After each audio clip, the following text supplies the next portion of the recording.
Everyone.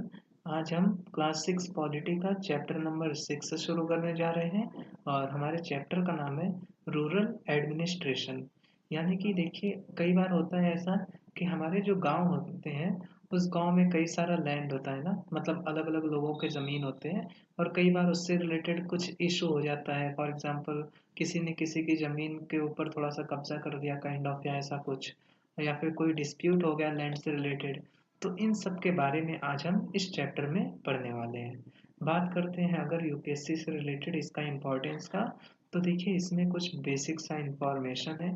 For example, पटवारी क्या होता है एंड उसको कौन सुपरवाइज करता है, एक डिस्ट्रिक्ट कलेक्टर क्या होता है। तो बस ये बेसिक सा इंफॉर्मेशन जो है हमें पता हो तो ज़्यादा अच्छा होता है। तो आगे बढ़ते हैं और बात करते हैं। देखिए सबसे पहले कि देखिए विलेज में जो गांव होता है, देखिए इस तरीके से मान लीजिए सबके लैंड है। तो इस लैंड का क्या होता है, एक इंसान होता है जो कि इस पूरे लैंड का रिकॉर्ड रखता है कि फॉर एग्जांपल ए का जो है इतनी ज़मीन है, बी की अप्रॉक्स 200 स्क्वायर फीट की ज़मीन है, सी की 300 स्क्वायर फीट की ज़मीन है। तो इस तरीके से लैंड का रिकॉर्ड जो है एक इंसान रखता है, जिसे हम लोग बोलते हैं पटवारी। ठीक है ना। तो हम उसे क्या बोलते हैं, हम उसे बोलते हैं पटवारी। पटवारी को हम लोग लेखपाल भी बोलते हैं, कानूनगो भी बोलते हैं, कर्मचारी या फिर विलेज ऑफिसर के नाम से भी पटवारी जाना जाता है। तो पटवारी का क्या वर्क होता है, पटवारी का वर्क होता है कि जो विलेज में लैंड होते हैं, है ना, तो उनके बारे में इंफॉर्मेशन रखना। विलेज मतलब किसका कितना लैंड है, फर्स्ट थिंग। सेकंड थिंग, उस लैंड पे कौन सा क्रॉप जो है वो उगाया जा रहा है, इसका भी इंफॉर्मेशन जो है एक पटवारी या फिर लेखपाल रखता है और इसकी जानकारी वो गवर्नमेंट को देता है। ठीक है ना। तो आपको पटवारी का मतलब पता होना चाहिए और इसके वर्क के बारे में पता होना चाहिए। उसके बाद बात करते हैं। देखिए पटवारी के अंदर ना, एक पटवारी के अंदर सिर्फ एक ही विलेज नहीं आता है, उसके अंदर ग्रुप ऑफ विलेजेस जो है वो आते हैं। ठीक है ना। तो ये चीज़ आपको पता होना चाहिए। उसके बाद फिर मैंने आपको बता दिया है कि वो क्रॉप कौन सा ग्रो किया जा रहा है उस लैंड पे, पटवारी उसका भी इंफॉर्मेशन रखता है। एंड देखिए आपको पता है कि जो एक स्टेट होता है वो अलग अलग डिस्ट्रिक्ट में क्या किया जाता है, डिवाइड किया जाता है ना। तो इस तरीके से वो डिस्ट्रिक्ट में डिवाइड है। अब लैंड रिलेटेड के लिए, मतलब जो लैंड से रिलेटेड इशू होता है उसके लिए जो है एक डिस्ट्रिक्ट को जो है अगेन डिवाइड किया जाता है सब डिस्ट्रिक्ट में। ठीक है ना। फॉर एग्जाम्पल, कोई एक डिस्ट्रिक्ट ए है, तो अब उसको लैंड रिलेटेड उसके मैटर के लिए क्या करेंगे, उसको डिवाइड कर देंगे और सब डिस्ट्रिक्ट में, for example A1, A2, A3, इस तरीके से एक डिस्ट्रिक्ट को जो है डिवाइड कर देंगे। ठीक है ना। और वो किस लिए, लैंड रिलेटेड मैटर के लिए। ठीक है ना।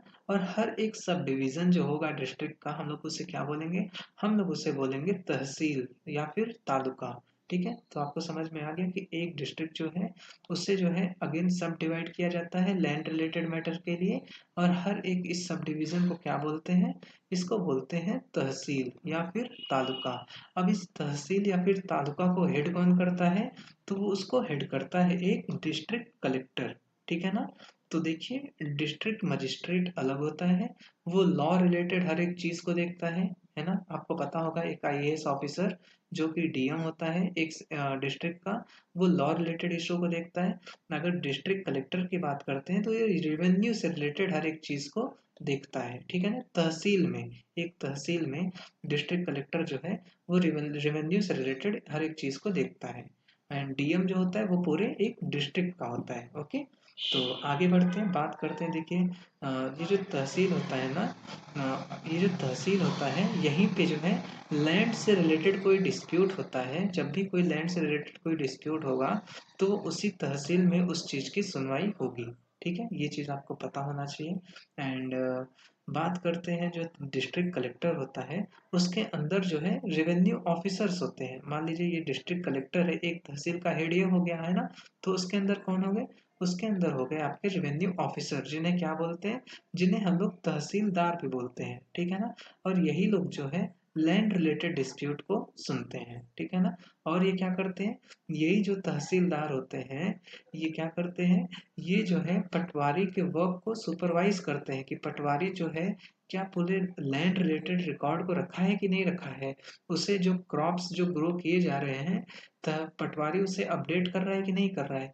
तो जो तहसीलदार होता है यानी कि जो रेवेन्यू ऑफिसर होता है वो पटवारी को क्या करता है, सुपरवाइज करता है। ओके, उसके बाद फिर आगे बढ़ते हैं।